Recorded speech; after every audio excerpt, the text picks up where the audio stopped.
Gracias.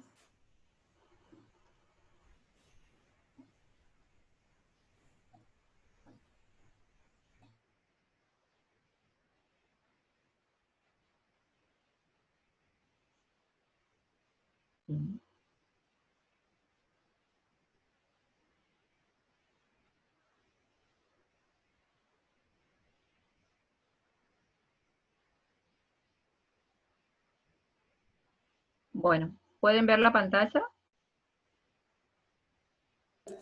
Sí, Sí, profe. sí. Está visible. Ok. Yo el chat lo voy a minimizar porque si no a veces me aparecen algunas que ya me ha pasado en otras clases o unas pantallas que no las puedo sacar. Bueno. La primera unidad con la cual nosotros vamos a comenzar tiene que ver con todas las propiedades de los materiales, el tipo de ensayos, las características de los ensayos que se hacen en los materiales, y además toda una parte de normalización. Los materiales han sido utilizados en el hombre para, digamos, para la construcción desde unos 10.000 años antes de Cristo. Entonces, en este gráfico ustedes pueden ver cuál fue la utilización según los años y, digamos, cuáles fueron los materiales más importantes utilizados en cada época. Entonces, si ustedes ven hacia la izquierda, van a ver que unos 10.000 años antes de Cristo había una gran utilización de compuestos cerámicos, y justamente tenían piedra, después también se podían usar a veces pieles y demás. Y en el transcurso de los años se fue incrementando y además fueron apareciendo otro tipo de materiales. Entonces, como ustedes ven, en rojo están marcados todos los que son los cerámicos y los vidrios. Dentro de los cerámicos, un material muy importante que es el hormigón. El cemento, fíjense que aproximadamente unos 1.000 años después de Cristo, ya era bastante común el uso de este material. Entonces, los materiales con los tiempos se fueron incorporando otros, justamente para ser utilizados en la construcción, y específicamente en la parte de ingeniería civil. Uno de los primeros usos de materiales cementicios se encuentra en las ruinas de Göbekli Tepe en Turquía, y esto data de aproximadamente unos 12.000 a 10.000 años antes de Cristo. Y otras fue de Chifat en Galilea, unos 7.000 años de Cristo, donde se ve el primer hormigón, que es una capa de un piso de 2 capas de 30 a 60 milímetros de espesor. ¿Por qué uno tiene que hacer el estudio de los materiales? Porque para una correcta utilización de los mismos, uno tiene que conocer las propiedades, analizarlas. Y además, esas propiedades tienen que justificar el hecho de que uno pueda utilizarlas. Esas propiedades van a estar relacionadas con la estructura que tiene ese material. Ustedes, supongo que habrán visto en química, que una propiedad justamente es una característica distintiva de un material frente a un estímulo específico impuesto. Por otra parte, esas propiedades uno las puede clasificar en físicas, como las eléctricas, térmicas, ópticas, las químicas, que vienen con la composición y a la propiedad de que si se pueden corroer o se pueden oxidar, por ejemplo. Tenemos también las mecánicas, que hoy algunas de esas propiedades las vamos a ver, como la fragilidad. ¿Qué significa que un material sea frágil? ¿Qué significa que un material sea dúctil?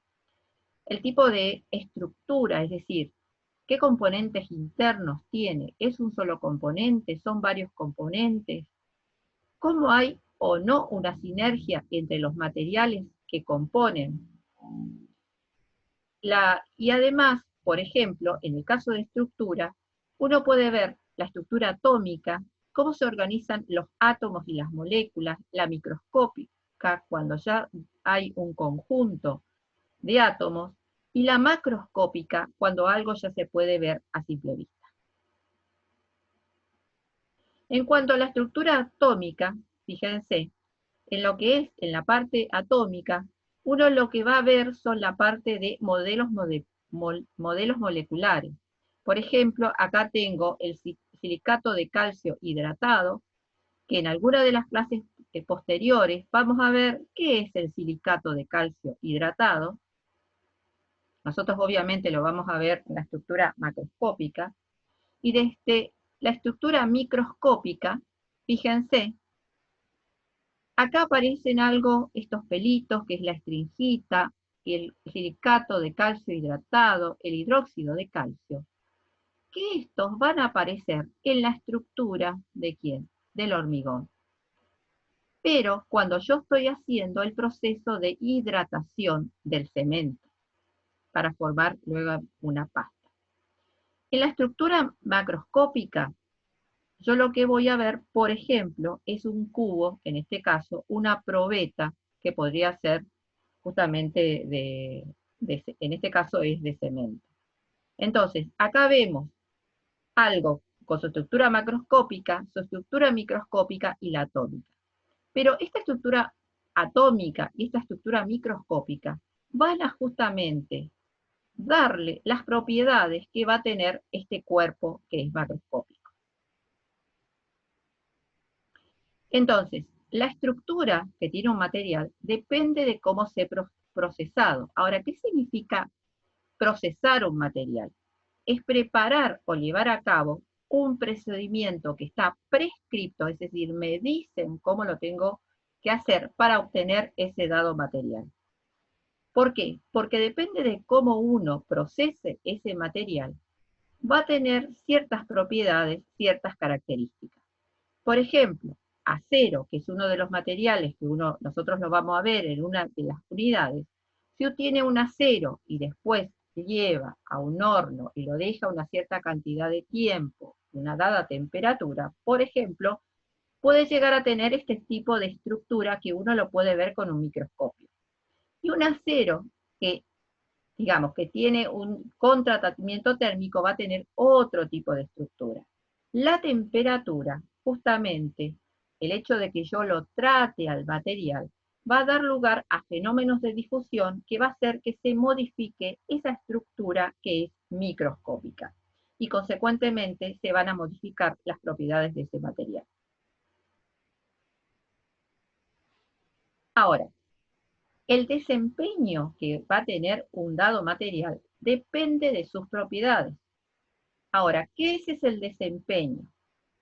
Cuando uno dice, yo quiero un material que tenga ciertas características, es decir, yo lo que quiero es que cumpla ciertas metas, ciertos objetivos que yo lo voy a establecer, que me aseguren la durabilidad del material. Dice, que tenga esa durabilidad durante lo que vamos a llamar la vida útil de ese producto. Ahora, ¿qué es la vida útil de un dado material? Es la duración estimada que puede tener un objeto, justamente cumpliendo correctamente con la función con la cual se ha sido diseñada, ha sido creada, y muchas veces se calcula en horas, y en el caso, por ejemplo, del hormigón, uno va a hacer un diseño de este material llamado hormigón, para que tenga una vida útil de cierta cantidad de años. Y por otra parte, otro término que nosotros vimos, que es la durabilidad, es la capacidad que tienen estos materiales de conservar esas propiedades iniciales durante toda su vida útil. Es decir, en esa vida útil va a estar bajo acciones tanto físicas, químicas como mecánicas. Es decir, una columna, por ejemplo, de hormigón, puede tener acciones mecánicas, que puede ser que se sea comprimido o puede ser traccionado. Vamos a ver qué significan estos conceptos. Puede estar, por ejemplo, en un ambiente húmedo, en un ambiente que tenga sales. Entonces, todo eso va a hacer influir en lo que es la durabilidad. Puede llegar a influir en las propiedades que tiene ese material y pueden llegar a deteriorarlo.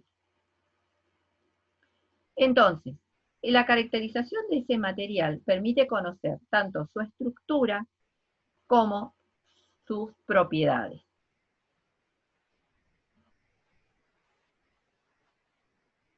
Entonces, ahora, ¿cómo yo voy a caracterizar? ¿Qué significa caracterizar ese material? Significa nada más y nada menos que obtener una información de ese material.